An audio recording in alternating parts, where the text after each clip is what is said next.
All right. I know you might have one of the two parties here for the song. Ella Fitzgerald, the great vocalist, is a great singer, just a great person, too. The other is Oscar Peterson on piano. And together, they presented us with Airmail Special. It was a very, very popular song, but I like the Ella Fitzgerald and Oscar Peterson version. This is Leid Stories. I'm your Trace Leid, and we're picking up from where we left off. It's Free Your Mind Friday. What does that mean? It means that you are free to express your opinions or observations on any subject, providing you have a point to make. We don't want you just yammering. We want you to make a point, because people are listening and they may want to take you on the points that you raise. So that's what Free Your Mind Friday is all about. You take the program where you want it to go, and one hopes that you have a point to make. Okay? At 888-874-4888. That's the number to make your point. 888-874-4888. And please be aware that there are a lot of people other than you wanting to get on the air, so be as concise as you possibly can. Jay from New York, you're starting us off today. Good afternoon. How are you? Hi, I'm okay. How are you doing?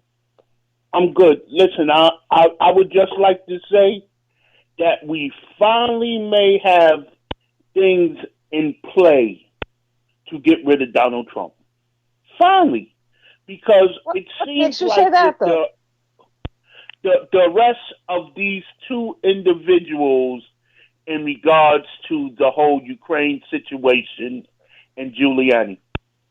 Because what I foresee happening is the Ukrainians are going to start talking. Donald Trump is going to turn his back on Giuliani, and Giuliani is going to spill the beans because of the blatant disregard that Trump is going to show him. And by doing that, Giuliani is going to be upset and start talking and let out all of the dirt because of Trump's disrespect. That's what I envision. That's how I'm seeing this thing moving forward at this time. I think Giuliani is going to absolutely lose his mind when, Trump does what he did to Cohen and what he's done to others to protect himself. Giuliani's going to get the wake-up call. And then I also think that those two individuals that they arrested may have some information in regards to all of the things that went on with Ukraine, the election in 2016. I mean, it's about to get real interesting, I think. Now, I may be wrong. Interesting? No, it's your opinion. It's interesting, But I don't know because that you that's got going to be the thing that really turns this problem yeah, but what into a happens is finality. now with the information that Giuliani has, he's gonna put things out there that I think members of the Republican Party in the Senate are gonna have to really take notice of. I think that it's just gonna be too much pressure in regards to things that have been done. And believe me, I believe that there's more dastardly things in the closet that's going to be revealed once Giuliani start running his mouth, because he's probably been the point man on most of them, and it also depends on who's going to put pressure on whomever. I mean, how much pressure are they going to put on Giuliani? Now, mind you, in this indictment with the two individuals, they said that there was two other people involved. The question becomes, who are those two other people involved in the conspiracy, or what was going on? Now, could it be that one of those people are either Trump's children or Trump himself? So, I mean, this is really going to be quite interesting depending on how it plays out. And it all boils down to one thing. How much pressure are they going to put on Giuliani? And how much disrespect does he feel coming from Trump when Trump tries to, pull himself away from Giuliani and the things that Giuliani's done? Giuliani has a Well, superior if ego. that is the case, if that is the point you're making, I have one question for you. Why did it take so long? And in fact, they haven't asked the question yet. What exactly Because was Giuliani's role in this administration? but those are questions that have to be answered over a period of time, because it seems to me they're trying to build a case, or they're No, trying because to build a case you that's have not a a good guy case. who mysteriously appears. No matter when he appears, the questions should have appeared as well. Was Yeah, he but it has to be built up. basically put in the administration? Did he have a secret service, not secret service, top secret, clearance of any kind? What exactly was he doing? He No, was he Trump's supposedly was lawyer. an advisor to Trump. But does No, that he mean was he Trump's gets lawyer. access to all these high level papers and whatnot? That question should have been asked a long time ago. No, it shouldn't have been asked a long time ago, because of the opposite of the way it's being run, and the narrative has been. He's Trump's lawyer. He's no Yeah, but participant, he's as just one Trump's would say, in lawyer. the He's a private administration. lawyer. He is not an executive of this government. Yeah, but But, but this that's is how what he's I'm been trying to operating. say. This is what I'm trying to say. That's gonna play into all of this, because how could you be not a member of the administration and be involved in the things that you're involved in, and have access to the things that you're involved in that's against the law? And this is How is how it that the it seems like Democrats it's gonna never play out. raised the question, neither about Giuliani, nor about several individuals, including But Trump's but children? but who's supposed to ask the question? That's what you're not Congress. saying. Who's supposed to ask that question? The Democrats. The Democrats are supposed to ask the Okay, question. so let's stop right there. It takes a period of time based on the relationship, because I don't care what nobody say. They're all comrades and friends. They all looking out for one another. They're not Yeah, but looking out for here's the the American public. They're you looking out can't for talk. one another more than they are for the American public. So with the backlash that they're getting from the American public, and the position that the American public is starting to take, you now have to start asking these questions. And it seems like they are No, asking no, the no. questions. It's just not now. Giuliani popped up a long time ago. Yeah, but they didn't ask the questions. They That's the gave him point a I'm they making. gave him a They did pass. not. You see a guy physically there, and he's doing all kinds of things. that as a member of Congress, you don't understand that he has business doing these kinds of things, representing the president in an official manner, and you're not asking questions? Yeah, but Latrice, Congress is at fault. what I'm saying is they're all friends. They all in cahoots It with doesn't one matter. another, and I he was mean, getting a don't even pass. introduce that. The friends thing doesn't matter.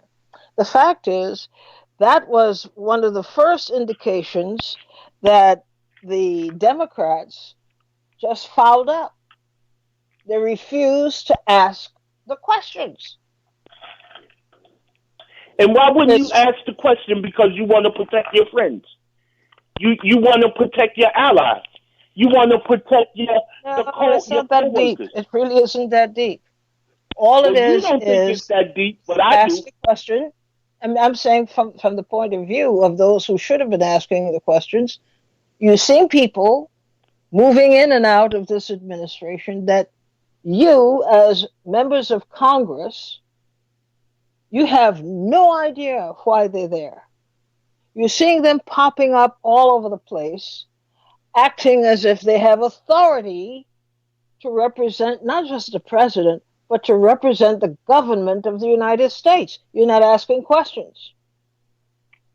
Well, all I We, can the say is people, we asked questions. We saw the president appoint his daughter to positions for which she absolutely is not unqualified. qualified. Nobody asked a question.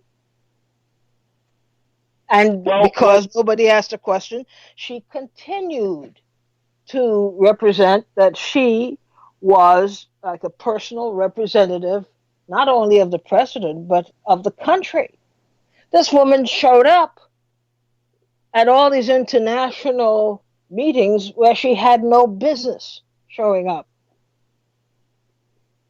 And, just inserted herself in discussions that she was not really permitted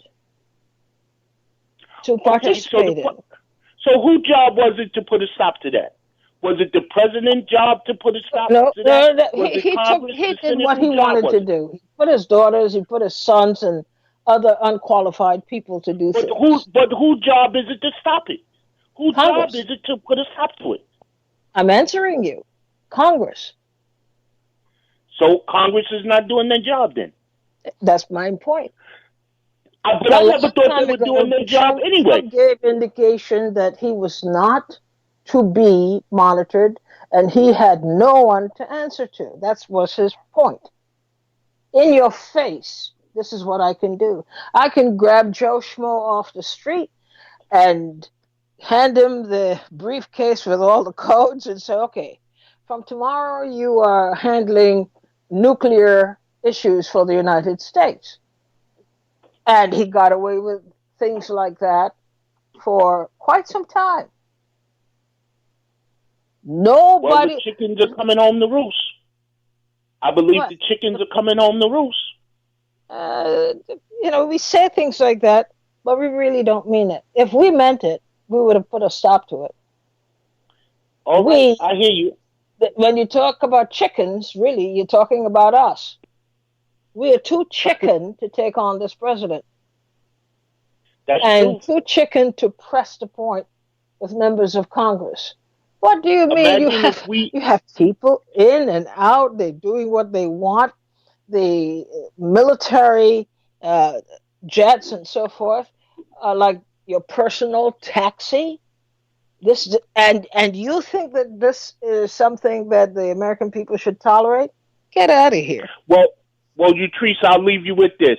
Imagine if, like you always say, if we acted like the people in Puerto Rico did that gathered rid of their governor. Imagine if we stood up and acted like that, the position that we would now be in. It would be a And we beautiful should thing. stop It, imagining it. We should stop using this kind of ethereal language. It is not impossible to do. We just won't do it. agree. Enjoy your weekend. We put the responsibility on somebody else, and we're quick to say, oh, they failed. Well, you didn't even try. You know, We are a very, very peculiar people. You want things done, but you have no intention of being a part of the process of getting change made. Thanks a lot, Jay, for starting us off today. Harvey from Berkeley, you're on the air. Hello, wonderful Utrice. Hey, wonderful Harvey, what's up by you? Well, we've survived this little round of power cutoffs, and I believe that the key to America's clean energy future is the decentralization of the generation and distribution of electricity away from fossil fuels like coal, oil, methane, and dangerous nuclear power towards solar power, wind power, geothermal, and a variety of others, including battery storage technology, which we have now. This is all off-the-shelf technology, including utility-scale battery storage technology. And here in California, the utilities have told us that power blackouts will become the norm, and at the same time, the electric grid, which is what the utilities use 40% of the power are generated by fossil fuels like methane, and they create they create vast amounts of carbon dioxide as well as other greenhouse gases that are responsible for the heating up of our atmosphere and cause climate destabilization and create more severe weather like droughts, which cause out of control wildfires that are responsible for the blackouts. And Could you, Harvey, could you briefly discuss why power blackouts are not the solution, and that there were many different solutions presented and that were ignored, were not acted on. And now in this situation where there is a direct emergency, power blackouts now are the answer. They say if you cut the power to certain areas, it would prevent the system from overworking itself to produce this power, and therefore you wouldn't have fires, you wouldn't have generators overheating, you wouldn't have a whole bunch of problems that you're having now. Is this a good solution? this is the worst possible solution because Okay. PG&E doesn't pay for people like, for instance, all the stores that have food that are refrigerated, people who have medical problems and need electricity. This whole system runs on electricity, and what they're offering, the system of power lines and the utilities. You see, it's not. They're connected up in such a way as that if there's a windstorm somewhere up in Northern California, they have to cut out all the power along the way. And so many people who where it isn't windy and the possibility of the power lines falling and starting sparking and causing fires, they have to lose out too. So like hundreds of thousands of people go without power, and it's the worst possible thing. Plus, they don't get compensated for this for their losses. And at the same time, President Trump wants to do more drilling and fracking for oil and gas, which is causing, which will create more greenhouse gases when burned by the utilities. And also fracking causes earthquakes. They lubricate the fault lines that causes earthquakes. So our president this is the worst possible thing that could happen. And the key to it is the decentralization of power production. They're called microgrids, where every little community produces their own electricity, and there's also a technology called blockchain technology that will enable the distribution of that energy. Like one person with a house with solar panels can sell their electricity directly to the house next door, and so this is the thing here is that we are caught in climate destabilization. It's just going to get worse and worse, and the key to it all is microgrids and the decentralization of energy production away from the old model, the utility model, and towards towards a system that every little area is responsible for its own power. So if there's a problem somewhere, say in the far north, all the other communities can still of the counties can still have their electricity and not be cut off by power lines that go all the way around California and distribute the energy. So once the power line is cut off, then everybody along the way gets cut off too. This is not going to work for us, and the burning of fossil fuels is just accelerating it. So what people are doing is they're buying generators, and the generators burn fossil fuels. They create even more greenhouse gases. So the key Exactly. is, yes? No, I So said exactly. yes. So the key is that we have to, the ones who have power are the ones who have solar panels on their house, and they have a battery inside the house. So the solar panels are generating electricity, is charging up the battery. They could use at night. And there is one company called Tesla that they sell the solar rooftop, the installation. They have battery system. They sell that too, and they sell you an electric car. So that works because you can charge up your car and run your house at night. And so that's the model that all the companies should be going after. And that's the key to our renewable energy future, because the sun is the provider of all our electricity. Even fossil fuels have Now, took the. how long has this suggestion been on the table as something that should be explored, a workable idea, rather than wait till the grid system that they have now starts collapsing one by one? Well, it's been on the table a long time, but Okay. unfortunately, people only react when there's a lot of death and destruction. That seems to be what wakes them up. And our politicians, they all are essentially work with the old system. They're comfortable with it. The utilities, they have billions of dollars to help finance the politicians, and so the old system has stayed in place. But now, with the insurance companies, they're all going to go bankrupt over this system. That doesn't work for them anymore. So things are changing here. And like I say, when people sit around in the dark, because we all rely on electricity so much for everything, our computers, our homes, our refrigeration, everything like that. Now the people are starting to wake up, and I hear on local radio stations, everybody's talking about new ideas, new alternatives, including microgrids and the decentralization of electricity. But this is what it takes. It takes trauma before people will change away from what they're used to try something new.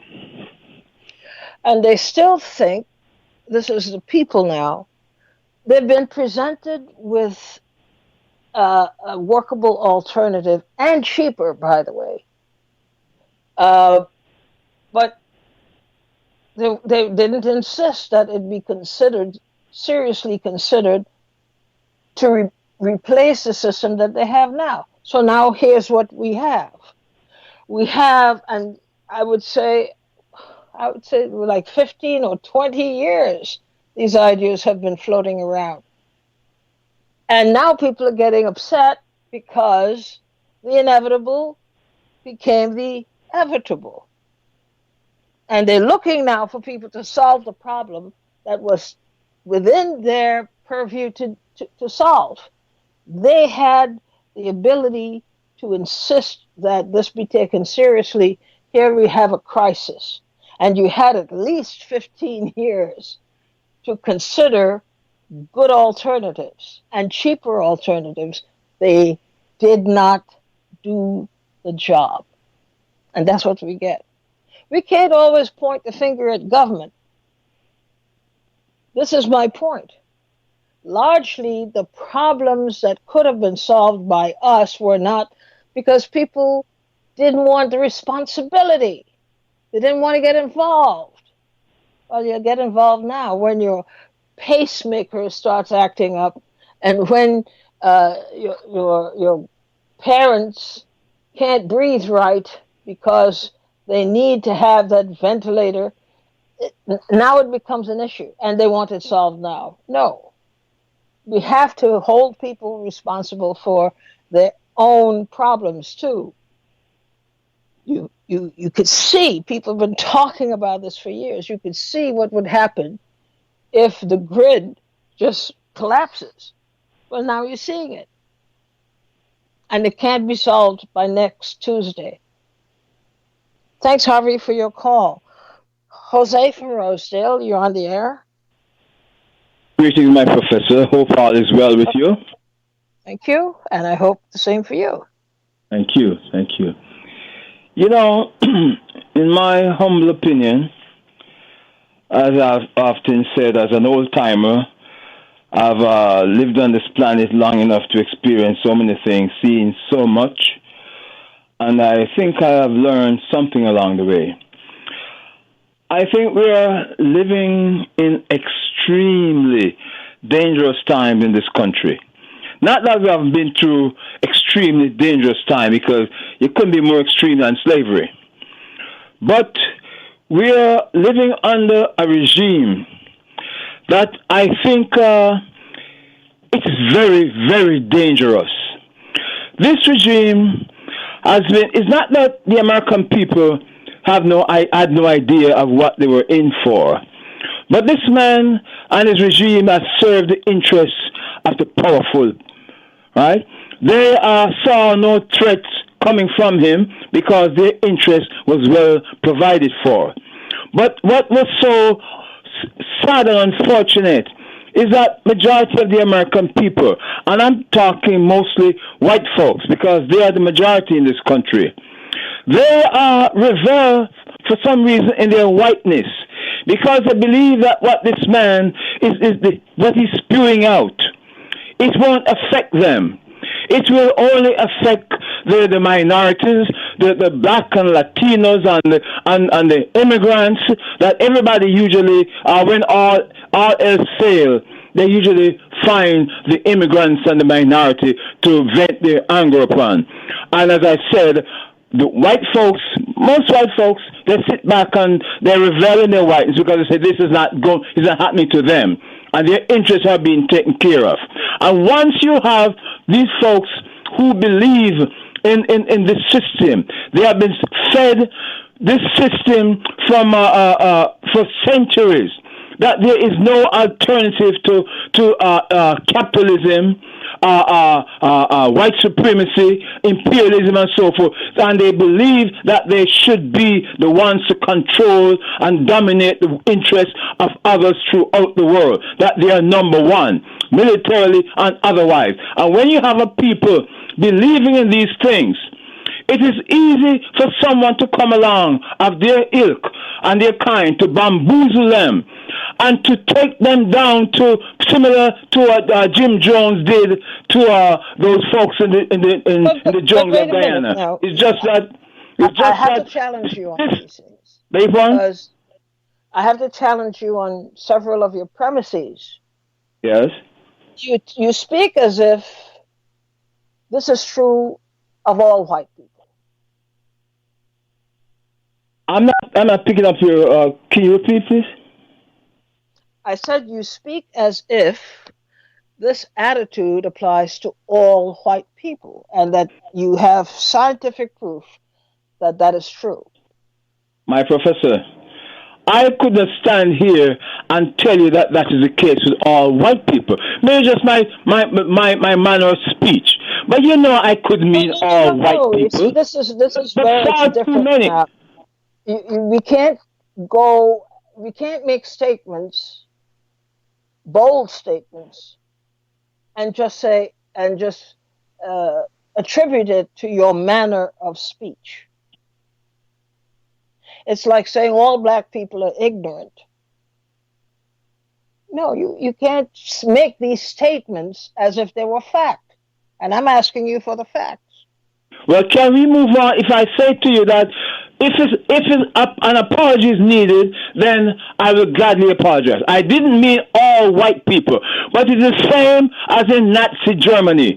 I don't believe all the Germans in Nazi Germany agree with Hitler and in the extermination of the Jewish people. I don't believe that. But far too many of them. This is what happens when people make fast, and loose statements and insist that they be regarded as fact. Now, when I ask you to prove or to give us some relevant information that would even come close to authenticating what you're saying, you can't produce it. You're speaking about something that is indicting a people. You're indicting a people. And yet you can't produce a single fact to buttress your opinion. I can't let you get away with that.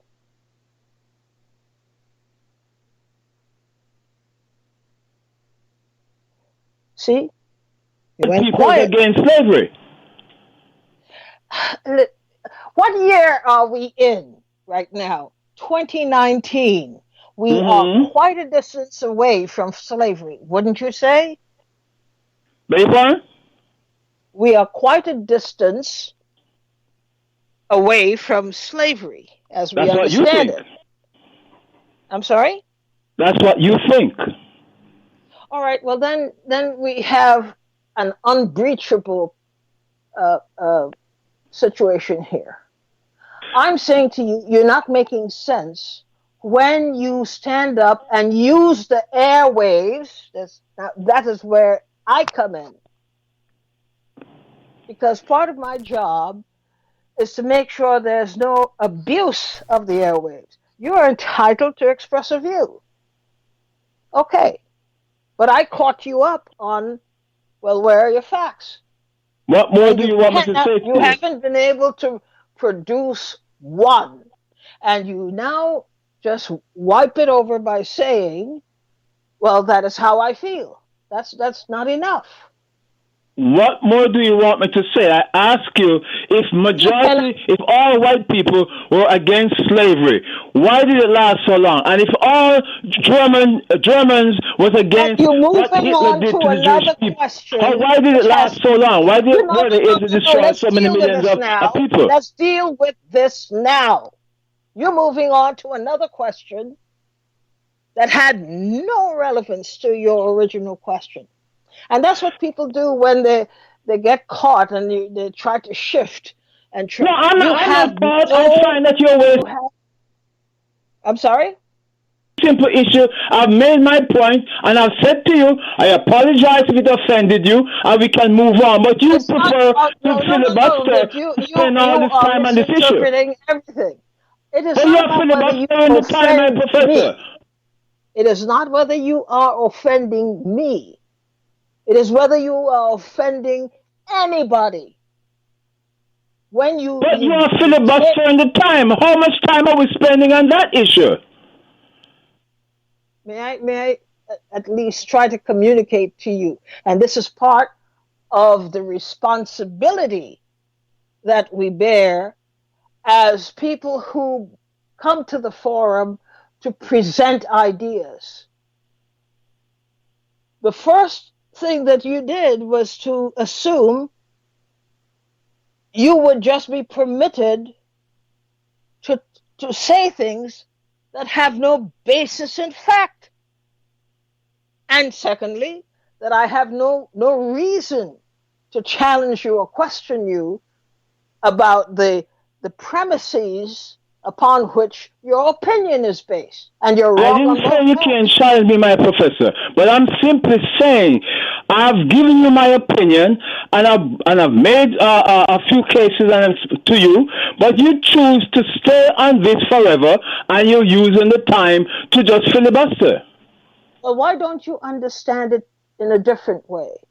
That Mm-hmm. as many times as I have brought this to your attention, Mm-hmm. you have insisted on ignoring it But my professor, and, I've and, said and to you, going your own if way. there's a And at the same time, you are not entitled to use people's support for the station and people's interest in what is being discussed here. You are not entitled to abuse that.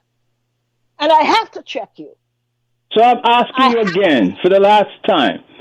Why is it that slavery lasted so long in this country if That is all not white the folks question. was That is against it? Why did Nazism last in Germany so long? So many millions of people died.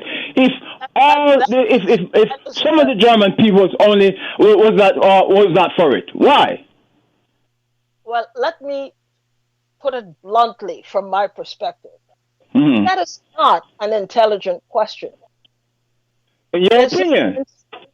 why did this occur if people, for so long, if people had other ideas? Why? We could spend the next 20 years discussing why. And it didn't start out being your issue. This is the way Giuliani and You know, this president and his regime has started out. The point I'm trying to make is this is where we are heading because we have a regime that has no respect for human values, certain human values, and this is that's why I say we are heading in dangerous waters because this man is not getting out of town without a battle. Are we going to see some serious things happening in this country? That's the point I'm trying to make. Why you tend to want to hold on to these journalistic principles you're talking about, and they don't operate based upon your ideas and your thesis and your premise and so forth. They don't operate like that. They don't care what you think. first of all, bring the volume level down. Thank you. It's just the way Are I we am, going my to have a professor. I don't mean to conversation, be or are we offensive or going to have anything, nothing? but it's just the way I am. I don't like to hear that nonsense. It is just the way I am. What So what? nonsense! The world has to always accommodate you just the way you are? You have no obligation to fix your problem. You have no obligation, no responsibility to alter the way you operate. That's just the way I am. These are the things I'm trying to communicate to you. If you are in the process of communicating with people, you have to have a total vision of what communication is all about. You can't just stomp on a person's foot because you're angry and they react and you say, well, that's just the way I am. That isn't even a poor excuse. It's no excuse. You're a grown man with the ability to reason and with the ability to formulate your ideas in such a way as you don't have to offend anybody to communicate with anybody. You have to offend people and tell them, how basically how stupid they are and how smart you are. Not at all. If you're interested in communication, you have to understand what that entails. You come in for a fight. I'm not a fighter, but I will fight if I have to, and very, very capably. I'm very good at it. We want to communicate. There's no need to shout. My hearing is pretty good. There's no need to insult my intelligence. You have a point of view. I have a point of view. And as strongly as you believe in your point of view is as strongly as I will put you to the test to see that what you're expressing is not really a point of view. It is corrupted history. You don't deserve to be the purveyor of corrupted information. You can make your points very strongly, but don't invent a reality that does not exist. And don't presume that I too will invent a reality that does not exist. No, I will challenge you. As I challenged you with, you made sweeping statements as if they were fact. And yet you could not conjure up one reference to defend your point because it's not factual. It's what you're thinking. And I'm here to challenge you every time you do it. That's why this program exists. Express your opinion, but expect challenges. Because every time you do that, I will check you.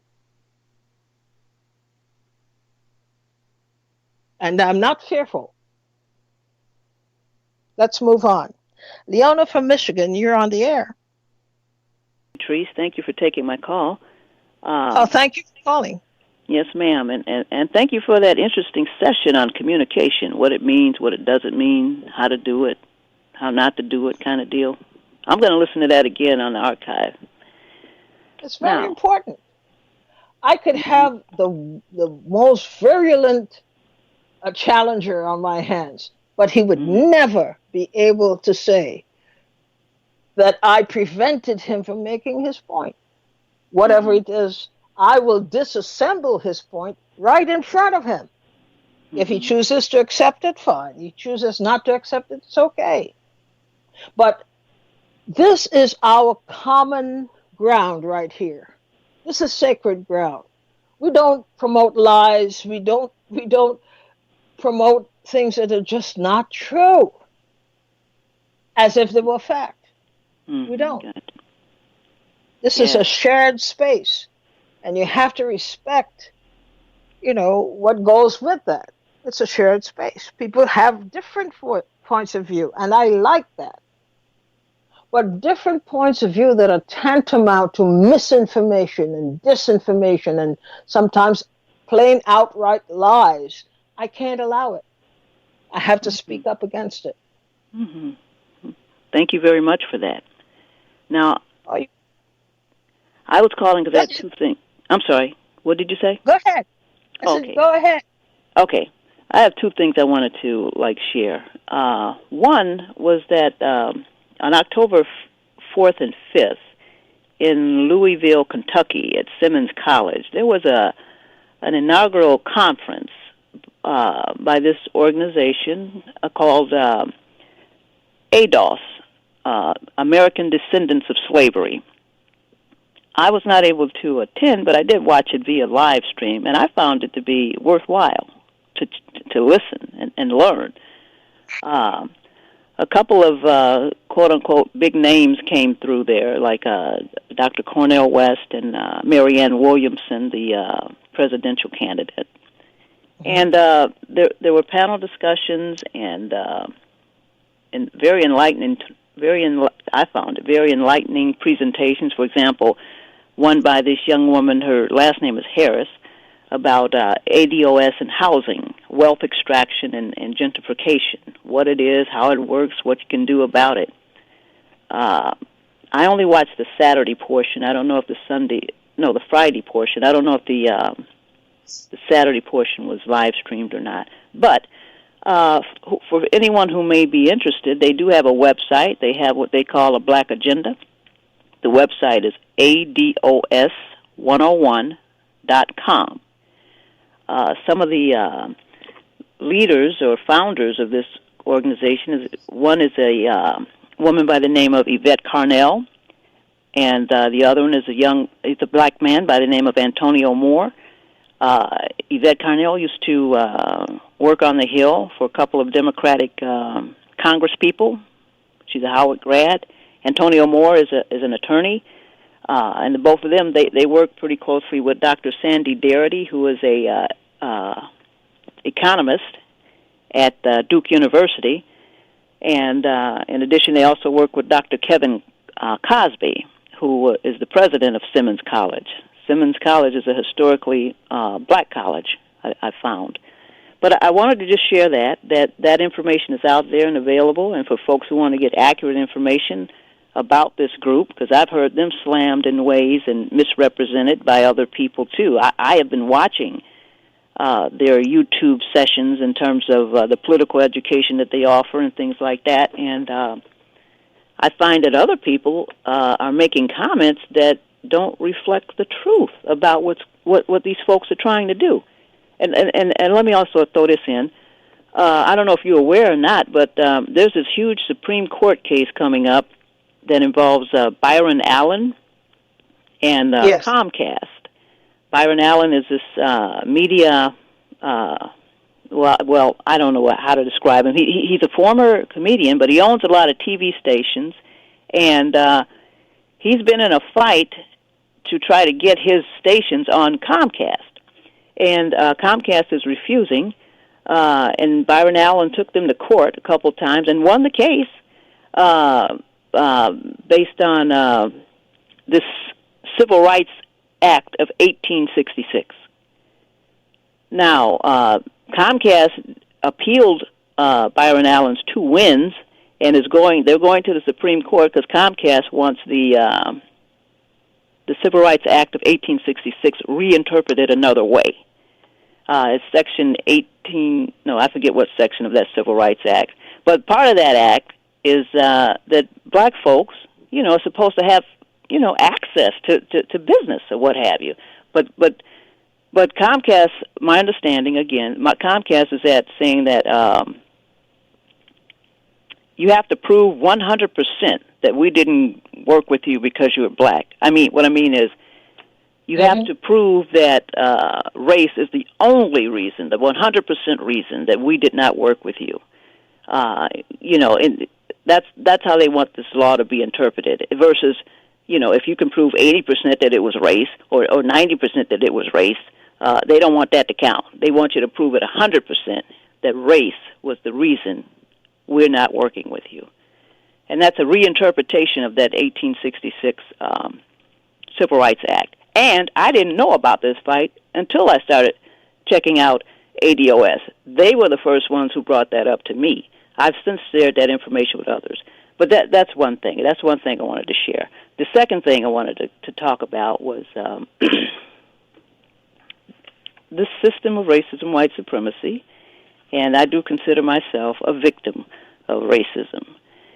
And I often read the books written by Neely Fuller Jr. And there's this thing called 4 basic show-offisms among victims of racism, non-white people, that some of us do, and that I'm checking in myself. I'll be real quick now. These 4 show-offisms are, the first one is showing off to each other the things that white people have allowed them to obtain. In other words, look what I got.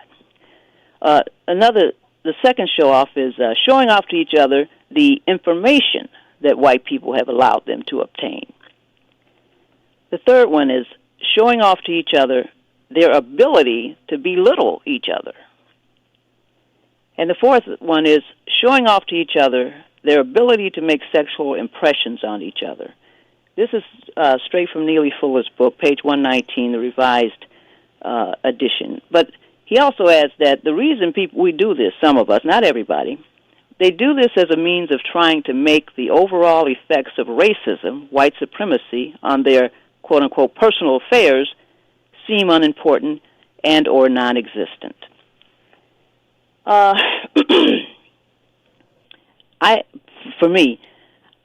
was guilty of, in the past, I found times when, as a young, whatever, showing off to each other the information that white people have allowed me to obtain, showing off the information that I learned in school or college, and blah, blah, blah. I don't do that anymore, thank God, or hopefully not as much. But I felt the need to, share that with you. Again, that's from the United Independent Compensatory Code System Concept, revised and expanded edition by Neely Fuller Jr. And I think that's all I wanted to share. I appreciate your time. All right. Well, thank you. Yes, Thanks ma'am. so much for calling in and contributing. Okay, let's see.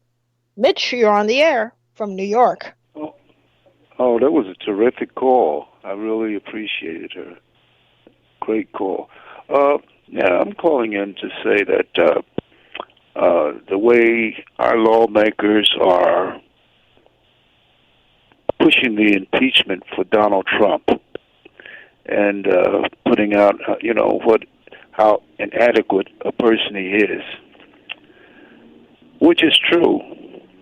But wouldn't it be nice if they would throw down the gauntlet and make these same issues about health care in our society, like everybody should be entitled to health care free without going bankrupt. I was in a nursing home this weekend, and the lady, she was in a nursing home, and it came out that her insurance wasn't covering the full amount. And they told her that if she stayed in the nursing home any longer, it would cost her $2,000 a day. And she didn't have any income. She had a little home. So they said, well, you're going to have to sell your home. You're going to have to go bankrupt. And I find this is prevalent. You know, it's across the spectrum. I know people that can't afford to go to doctors because they're afraid of what it's going to cost them. Student loans. Our students are coming out of school owing thousands and thousands and thousands of dollars in debt. Now we're making a big issue about the kids on the border and what it's doing to them, which is a fact. But our children, they're coming out of school and they're in debt pendage for 20 years, paying back thousands and thousands and thousands of dollars of student loans. This shouldn't be. This is terrible. Not only that, they're paying it back to the government. In the same nursing home I was in, they had Filipino nurses in there and doctors. They came out of school, they owed nothing. But the same nurse that they were working next to owed $70,000 in debt, student loans, and she had to work, her behind off in order to pay back her student loans, pay her rent, and pay everything. See, this shouldn't be. And our lawmakers, all you can hear now, we're going to interrupt. Yes, making issues about this guy. He's not going anywhere. But these issues that are facing our children, our country, are still there, and they're real, and they're affecting us. So why don't we make fusses about things that are the gentrification in our neighborhoods? I paid $900 a month rent. Next door, the lady moved in. She's paying $3,200 a month for the same apartment. These are issues that are facing us as a people, and nobody is talking about them. Real. Well, where do they come from?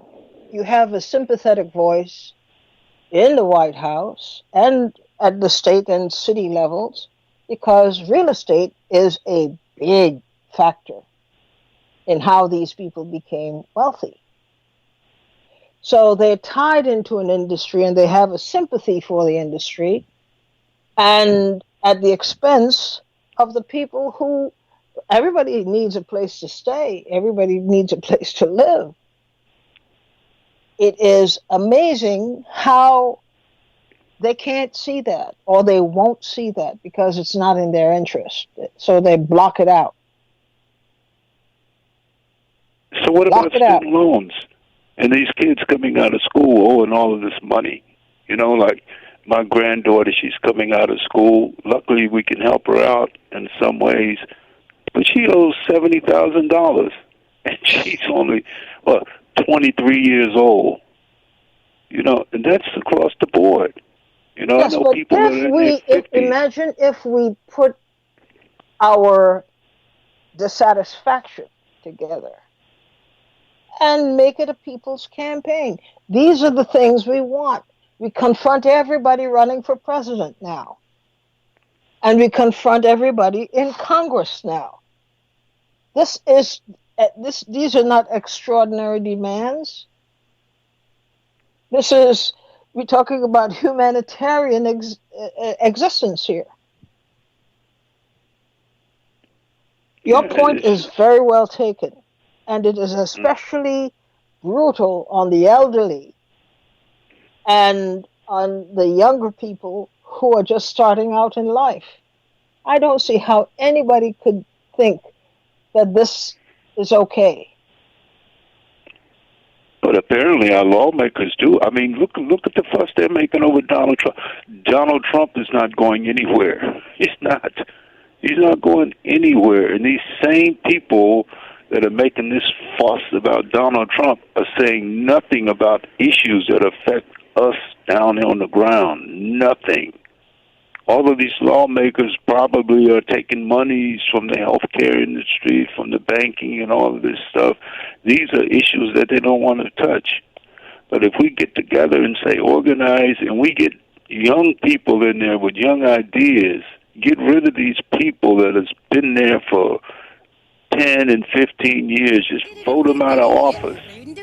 Oh, well, I just heard Ella. She's signaling that we're run out of time today, as we have. So thank you so much for contributing. Thank you for listening. And have yourselves a great weekend. And we'll see each other Monday. Thank you. Bye bye.